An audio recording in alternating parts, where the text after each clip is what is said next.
प्राचीन समय में विद्यार्थी गुरुकुल में रहकर ही पढ़ा करते थे। बच्चे को शिक्षा ग्रहण करने के लिए गुरुकुल में भेजा जाता था। बच्चे गुरुकुल में गुरु के सानिध्य में आश्रम की देखभाल किया करते थे और अध्ययन भी किया करते थे। वरदराज को भी सभी की तरह गुरुकुल भेज दिया गया। वह आश्रम में अपने साथियों के साथ घुलने मिलने लगा, लेकिन वह पढ़ने में बहुत ही कमज़ोर था। गुरुजी की कोई भी बात उसके बहुत कम समझ में आती थी। इस कारण सभी के बीच वह उपहास का कारण बनता था। उसके सारे साथी अगली कक्षा में चले गए, लेकिन वो आगे नहीं बढ़ पाया। गुरुजी ने भी आखिर हार मानकर उसे बोला, बेटा वरदराज, मैंने सारे प्रयास करके देख लिए हैं। अब यही उचित होगा कि तुम यहाँ अपना समय बर्बाद मत करो। अपने घर चले जाओ और घर वालों के काम में मदद करो। वरदराज ने भी सोचा कि शायद विद्या मेरी किस्मत में नहीं है, और वह भारी मन से गुरुकुल से घर के लिए निकल गया। दोपहर का समय था। रास्ते में उसे प्यास लगने लगी।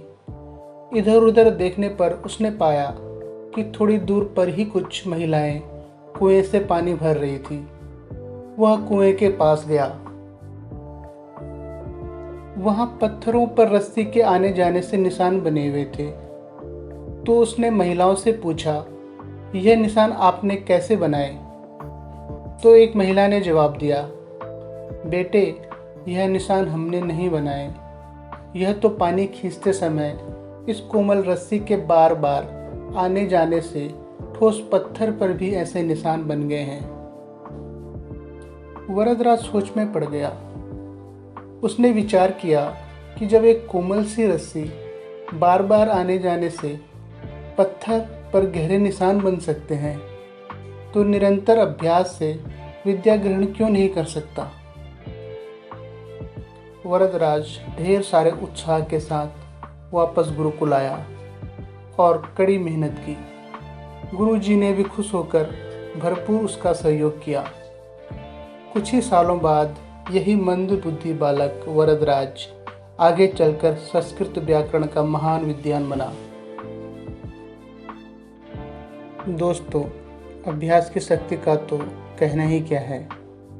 यह आपके हर सपने को पूरा करेगी। अभ्यास बहुत ज़रूरी है, चाहे वो खेल में हो या पढ़ाई में या किसी और चीज़ में।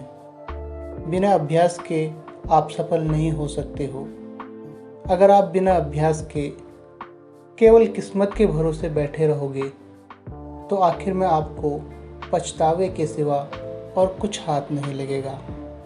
इसीलिए अभ्यास के साथ धैर्य, परिश्रम और लगन रखकर आप अपनी मंजिल को पाने के लिए जुट जाएं। धन्यवाद।